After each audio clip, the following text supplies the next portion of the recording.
Salut à tous, c'est Franck de la chaîne, bienvenue sur cette vidéo qui continue notre cheminement sur la méthode Silva avec Madame Adli Pasco. Salut Lee. Salut Pank, enchanté de te voir de nouveau si rapidement.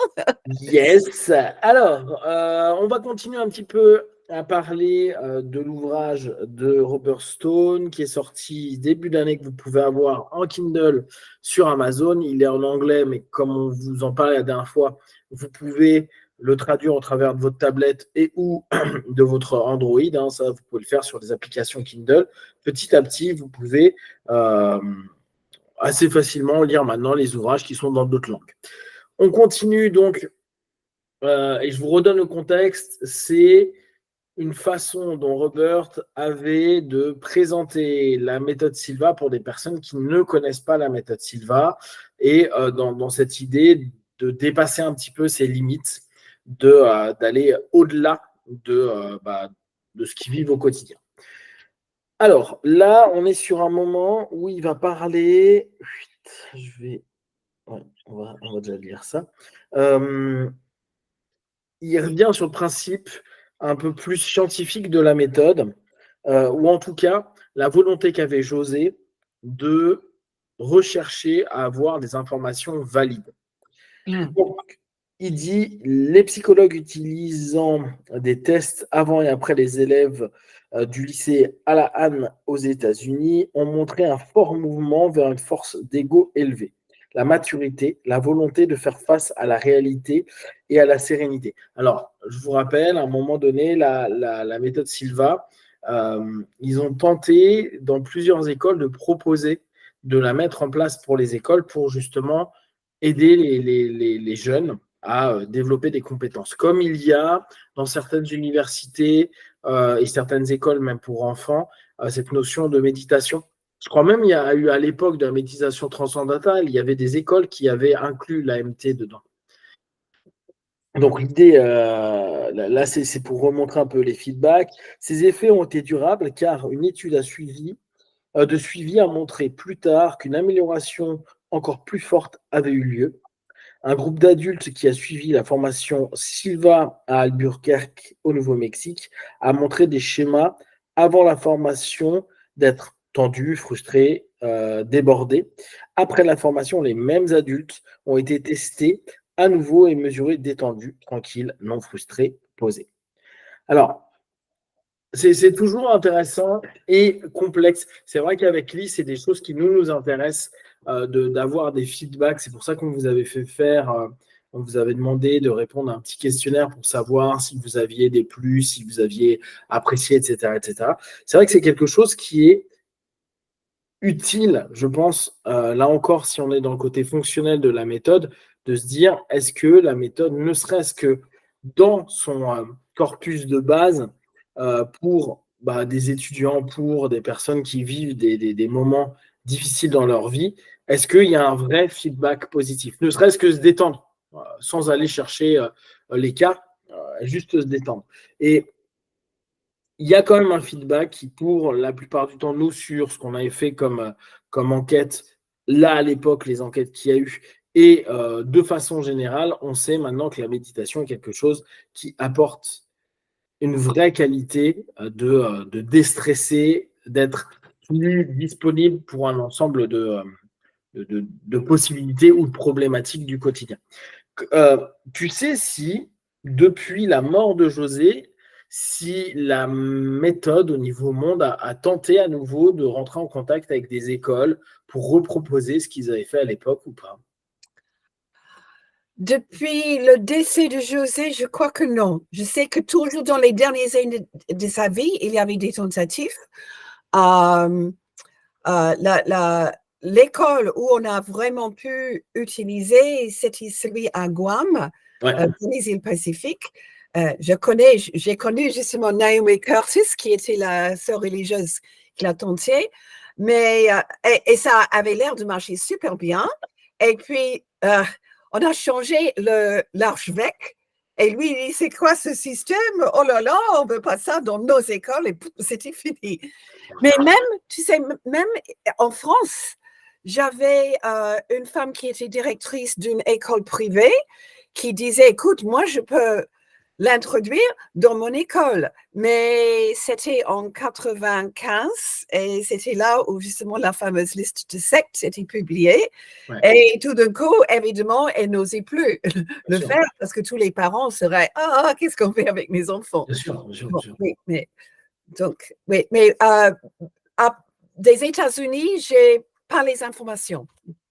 C'est quand même, je trouve ça assez étonnant, tu vois, depuis la mort de José, je me faisais la réflexion la dernière fois. En fait, je faisais le parallèle avec, tu sais, pour moi, l'âge d'or de l'hypnose, ça a été les années 50 à 80, Ouais. globalement. Même si, bien sûr, il y a eu des gars super avant, il y a eu des gens super après, mais globalement, l'âge d'or, même de façon générale, de la psychothérapie, ça a été les années 50 aux années 80.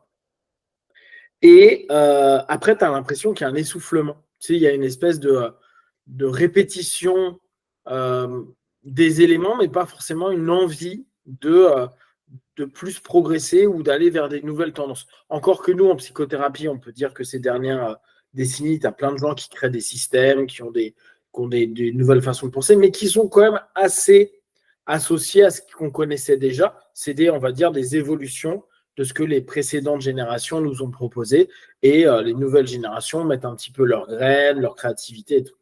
Dans la méthode, je me disais, attends, depuis la mort de José, qu'est-ce qu'il y a eu? Et je trouve que c'est une vraie question, et à un moment, tu avais fait la remarque en disant, Laura a tenté de faire quelque chose.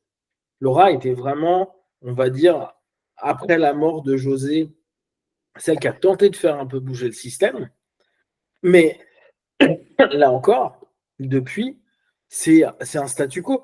Tu me dis que là-bas, ils ont maintenant un nouveau gars un peu marketing qui est là, etc. Mais on ne voit pas concrètement des choses qui, hormis peut-être, ils vont nous créer une application, ils vont nous faire des trucs très bien, hein, ça je ne dis pas. Mais dans le fond de ce qui nous intéresse, il n'y a pas forcément de nouvelles initiatives prises par la méthode. Comment toi, tu arrives à l'expliquer, ça, le fait qu'il n'y ait pas je sais pas, de personnes qui aient plus d'initiative ou l'envie à nouveau de faire ce que José avait tenté de faire pendant ces années-là? Je sais pas, mais c'est vrai que dans les années, surtout les années 60, et il y avait une ambiance, mais partout dans le monde, mais surtout aux Ouais. États-Unis. Waouh, on est sur le point enfin de découvrir une nouvelle façon d'utiliser le cerveau et l'esprit humain. Et donc, bien sûr, la méthode Silva a été créée à ce moment-là, bien qu'elle ait justement 24 ans en préparation, mais on voit plein d'autres systèmes de méditation, de psychologie, de développement qui sont tous fleuris dans les années 60. Et comme tu dis, depuis, c'est comme si, qu'est-ce que je peux dire? Mais c'est comme tu dis, il y a plein de gens qui sont enthousiastes, qui continuent, mais qui ajoutent un petit truc ou qui remodèlent un peu, qui restructurent. Mais finalement, c'est basé sur la même chose. On n'a pas vraiment l'impression qu'il y a quelque chose de complètement nouveau. Mais dans le cas de la méthode Silva, je crois que le cours lui-même n'a pas besoin d'être changé, mais c'est dommage qu'on n'a pas les moyens d'introduire dans les disciplines différentes. Justement, aux États-Unis, ils font beaucoup le site, le app, etc. Mais c'est surtout pour publier ça pour le grand public. À ma connaissance, mais justement, je ne suis pas totalement au courant, mais à ma connaissance, il n'y a pas actuellement des efforts d'introduire ça dans les écoles, dans les hôpitaux, dans justement des institutions qui existent déjà. Et je ne sais pas si ce n'est pas manque d'envie ou si c'est tout simplement que pour le moment, la méthode Silva a tellement de concurrence qu'ils essaient de faire simplement que ça soit connu parmi le grand public. Ouais. Tu vois, là, je suis sur leur site. Ouais. Et tu regardes le site, là, je suis sur silvamethod.com. Alors, tu vois, c'est super sexy, c'est mignon, il y a une super animation, Silva Method, Flourish, Transform, Initiate, etc. Mais c'est vrai que si tu regardes, qu'est-ce qu'ils proposent? Ils proposent Basic Lecture, BLS. Seminar, ok. Silva Life System, Silva Intuition System, Silva Mastery System. Ah. Ça te parle, Mastery System? Ça, c'est Ken Kosher. Ah, d'accord. Ah oui, exact, bah, complètement. C'est Silva Mastery System with Ken Kosher. Exactement. Donc, on n'a pas, tu Il vois, est le on a les... responsable pour la formation des instructeurs aux États-Unis, en SLSSIS. D'accord. Ouais, Voilà. ouais. Après, bon, tu vois tous les instructeurs, tu vois des products qui font, mais tu vois plus d'éléments de recherche. En fait, ce que je trouve un peu dommage, c'est qu'aujourd'hui, on a peut-être beaucoup plus qu'à l'époque de possibilités de faire des recherches. J'imagine que parmi, tu vois, des diplômés Silva, il y en a certainement qui ont un doctorat de psycho et qui pourraient très bien s'amuser à faire des études dessus, ne serait-ce que pour des thèses de doctorat, à dire, tiens, est-ce que ça fonctionne pas, est-ce qu'il y a du plus ou du moins. Et tu sens que depuis qu'il y a le départ de José, c'est comme si il n'y avait pas ce renouveau ou cette envie de reprouver. Parce que, tu vois, moi, à chaque fois, je me dis, OK, bon, alors nous, on a les feedbacks de plein de personnes, mais j'aimerais bien, moi, faire outre des stats, vraiment des protocoles à se dire, bon, on tente de vraiment faire ce que José a voulu montrer à l'époque, à dire, bon, bah, vous avez vu, il y a tel type de réussite, on arrive à faire telle chose, telle chose, telle chose, mais de le faire avec un côté protocolaire bien plus, on va dire, universitaire, parce que c'est ce qui manque en fait. La preuve aujourd'hui des choses se passe par les études universitaires. On adhère ou on n'adhère pas, mais tu vois, je trouve qu'il y a quelque chose qui a un petit peu qui s'est perdu et j'essaye de comprendre pourquoi. Parce que, comme tu dis, le cours, il est excellent. On sait les feedbacks que ça donne. Mais très souvent, les références que l'on donne sont des références qui sont pas avant 2010, tu vois. On ne va pas avoir des stats de ce que Silva a proposé, tu vois. Depuis, par exemple, comme tu dis, à l'école, on a vu que ça fonctionne, quoi, qu'il y a eu un beau feedback. Après, il y a eu des plus, des moins, mais il y a eu quand même un beau feedback dans l'école de filles là, qui avait, et c'était au Guam. Et depuis, on n'a rien, tu vois. Et c'est ce que je trouve parfois un petit peu dommage. Et j'aimerais bien comprendre comment ça se fait qu'un système qui cherche autant à se développer. Et comme tu dis, il y a de la concurrence, hein, ça mais ce soit parfois emmêlé à ne plus vouloir encore montrer, prouver, développer, etc., etc. Toi, je suis super étonné de ça. OK. Alors, d'abord, il y a certains pays qui ont pu faire leur propre travail, beaucoup moins quand même aux États-Unis. Par exemple, Laszlo Domjon en Hongrie a fait pas mal d'études, de recherches, etc. Il a eu de très bons résultats, mais justement, ça, c'était dans un pays, c'était pas mondial, international. Silvermethod.com qui l'a fait. Ouais. Donc, surtout lui, d'autres ont fait des petites choses, mais indépendants. Qu'est-ce que je voulais dire là? J'ai perdu le fil, là. Je voulais dire. Ah oui, oui. Il y a quand même de temps en temps les gens qui font des efforts. Par exemple, il y a une personne que moi j'ai connue il y a très longtemps dans les conventions aux États-Unis. Il s'appelle Joe et il est apparu récemment de nouveau et ils veulent justement contribuer à la méthode Silva. Et lui est le directeur en Canada ont poussé pour créer quand même bon, c'est pas introduire dans les écoles, mais de créer un système de formation continue pour les instructeurs Silva mondialement, pour justement être sûr que les instructeurs sont au courant des dernières découvertes, comme par exemple en Silva, on arrête aux ondes bêta. Récemment, on sait qu'il y a aussi des ondes gamma. Nous avons discuté entre nous, les gens qui ne visualisent pas parce qu'ils ont aphantasia. Donc, il y a plein de choses qui arrivent dans la neurologie, dans la psychologie, dans la physiologie, qui seraient intéressants. Alors, des instructeurs individuels se regardent. Mais là, c'est déjà quelque chose qui a été proposé dans la dernière année.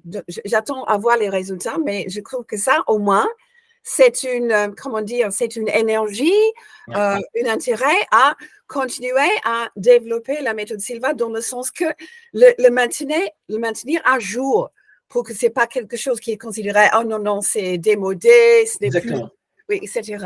Donc, il y a quand même des petits mouvements comme ça, mais pour le moment, ça n'a pas encore été lancé. Ça a été discuté, il y a plusieurs personnes qui vont contribuer. Moi, j'ai proposé justement de contribuer.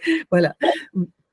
Ouais, mais tu vois, je trouve que là, tu mets l'accent sur un truc intéressant. C'est vrai qu'aujourd'hui, on peut assez facilement se dire, tiens, on fait un cloud de toutes les infos qu'on trouve dans les articles, que ce soit en anglais, français, on s'en fout des langues, vu que maintenant, on peut tout traduire. Et dire, bon, bah, on fait un cloud, et tout ce qui a un point de référence qui ramène aujourd'hui à ce que l'on connaît sur la méthode, ou en tout cas, qui peut donner des explications, qui peut,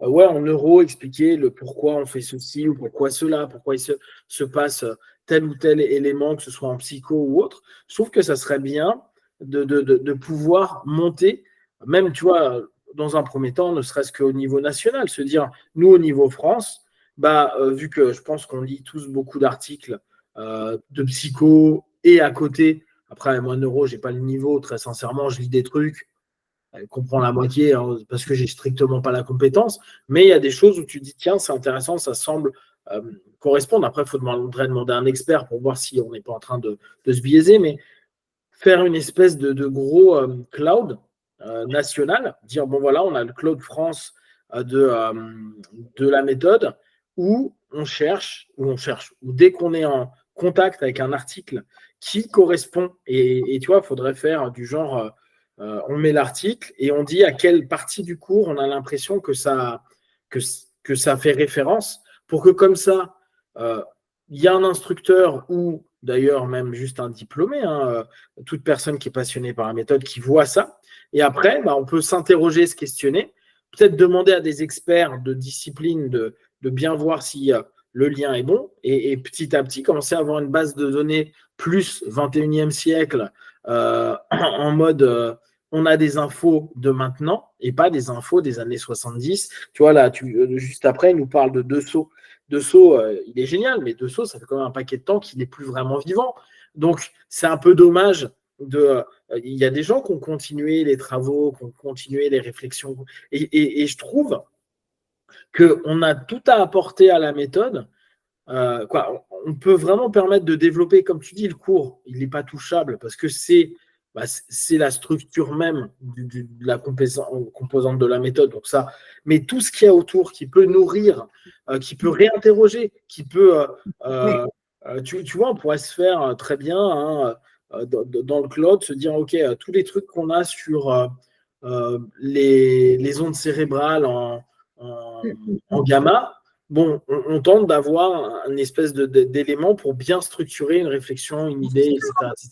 Depuis que moi j'ai commencé en 1988, Ouais. tout ce que je disais au départ, où on regardait les fréquences cérébrales et comment le cerveau fonctionne et le nombre de neurones et tout ça, si je disais ça aujourd'hui, on allait se moquer de moi parce que j'étais trop démodée. Parce que tout ce qu'on connaît sur le cerveau est tellement développé depuis.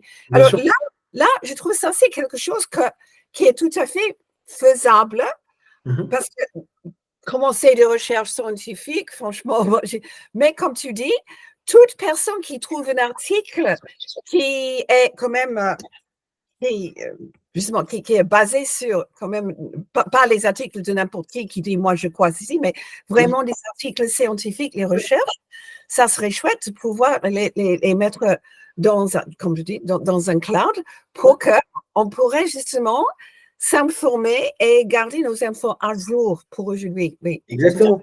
Et tu vois, je pense que la seule demande qu'on aurait, c'est de dire, OK, là, dans ce que tu as lu, à quelle partie du cours tu fais référence. Toi, parce que ça, c'est important. Parce que sinon, on va accumuler plein d'articles scientifiques et on ne va pas trop savoir.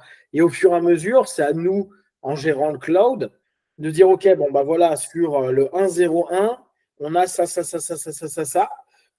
Sur, je sais pas, le sommeil, sur le réveil, sur les insomnies, sur tout ça, et dire, bon, voilà, Donc la technique là, elle fonctionne bien parce que on vient de montrer que dès qu'on commence à faire ceci, cela dans un test X ou Y d'un article, bah, ça pourra nourrir des choses et ça pourra nous mettre à jour, mieux comprendre et nous poser des questions. Ça se trouve, il y a des choses qu'on fait qu'il faudrait faire un tout petit peu différemment parce que nous, on a cru pendant des années que ça fonctionnait comme ça. Et puis, il y a peut-être juste une petite chose à faire qui améliorerait le système. Le but, c'est toujours le même, hein.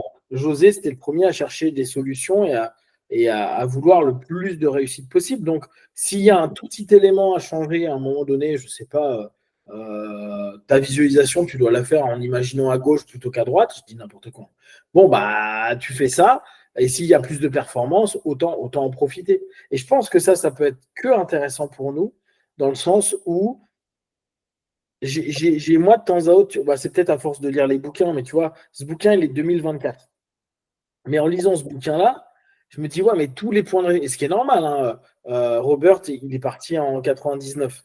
Mais bah, ça fait quand même 25 ans, et 25 ans, il s'en est passé des choses d'un point de vue scientifique. Il s'en est passé. Et si on n'a pas envie que la méthode devienne vraiment... tu vois, tu parlais de concurrence, qui est normal, et c'est très bien, tu vois. Mais le truc, c'est qu'il ne faut pas que ça devienne une méthode qui soit obsolète dans ses propos. Ou le truc, ça n'a plus de sens. Pas te dire, non, mais attends, ça fait des années que ça, c'est plus vrai.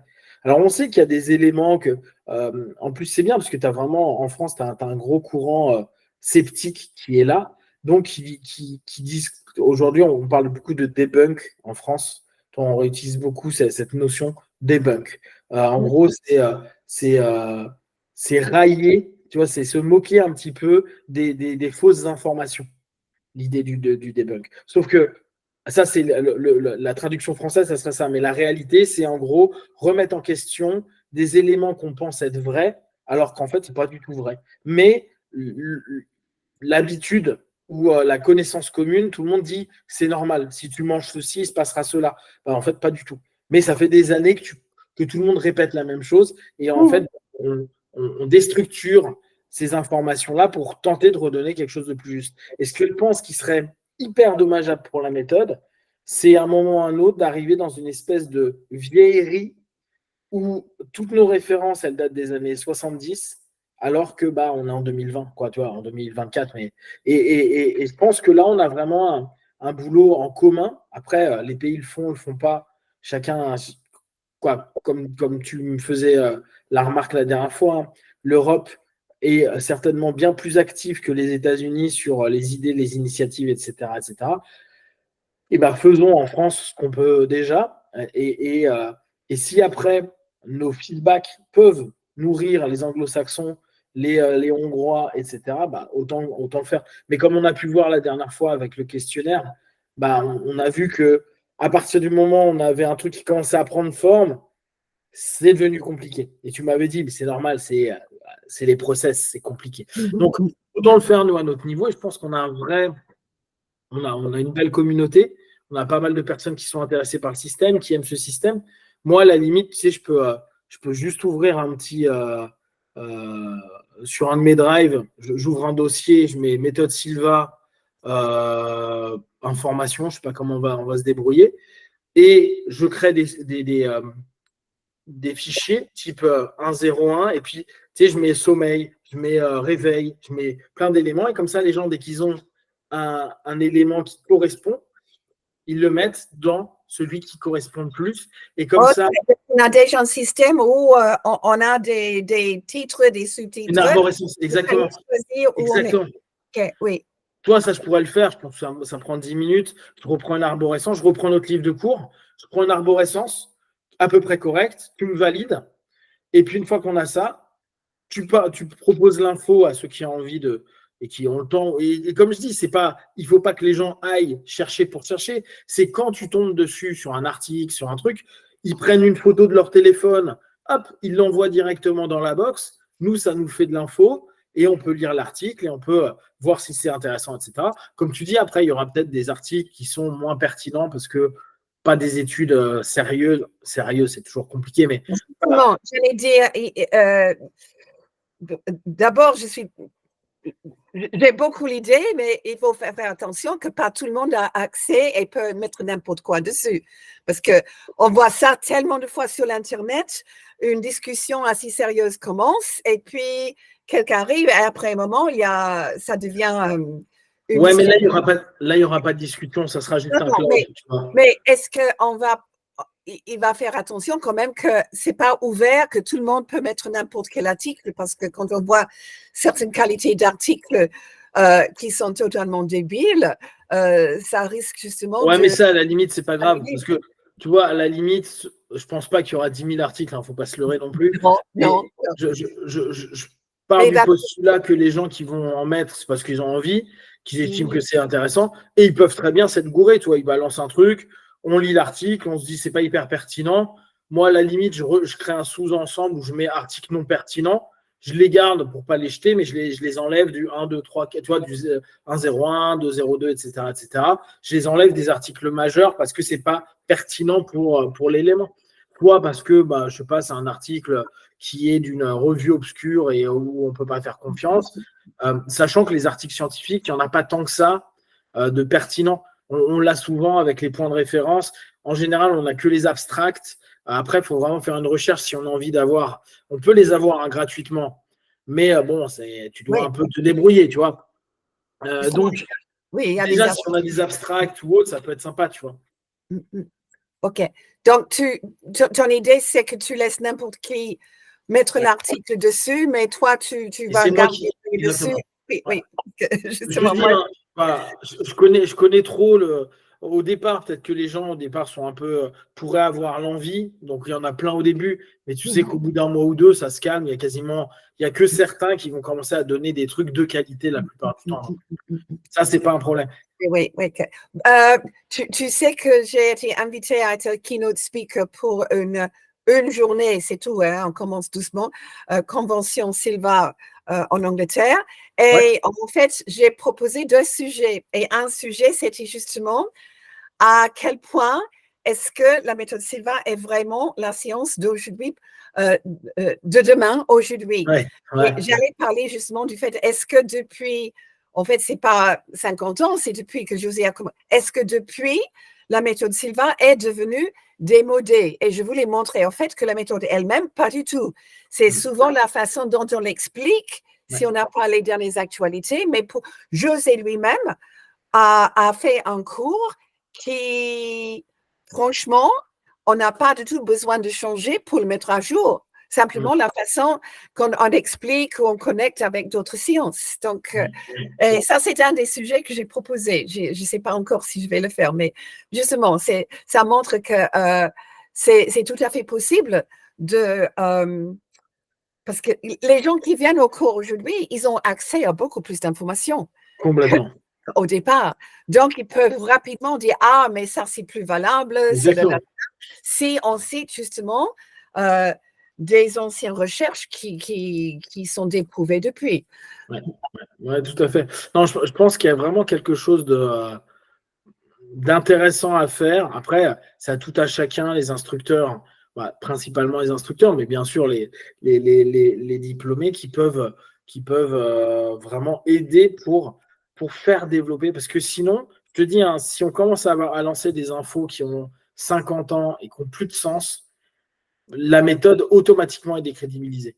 Même s'il y a des bons feedbacks empiriques, ouais, d'accord, mais ta théorie est tellement bizarre que tu dis c'est fumeux, tu vois. Et ce qui est intéressant, c'est de tenter toujours d'avoir quelque chose de concret, mais où on arrive à avoir des infos qui sont pertinentes. Tout à On fait. va s'arrêter là pour cette première partie, on va en reparler juste après, hein, mais je pense que c'est une idée qu'on peut commencer à lancer si tu es OK. D'accord? Si vous avez des questions et des remarques sur ce sujet-là, et si bah, vous avez déjà des articles et autres, n'hésitez pas, hein, je mettrai un lien. De toute façon, une fois que j'aurai créé tout ça avec les sous-ensembles, je le partagerai à Ali et je le partagerai sur le Facebook de la méthode Silva. Comme ça, tout le monde pourra partager et c'est moi qui ferai l'admin et qui regarderai les trucs qui sont intéressants ou pas intéressants, pertinents ou pas. Donc, si vous avez des questions et des remarques, vous les partagez sur Facebook, YouTube, on y répondra le plus rapidement possible. Comme d'habitude, de tout ce qu'on propose, ne prenez que ce qui est bon et juste pour vous tester, observer, analyser et concluez. À très vite, Biwan. Ciao, merci.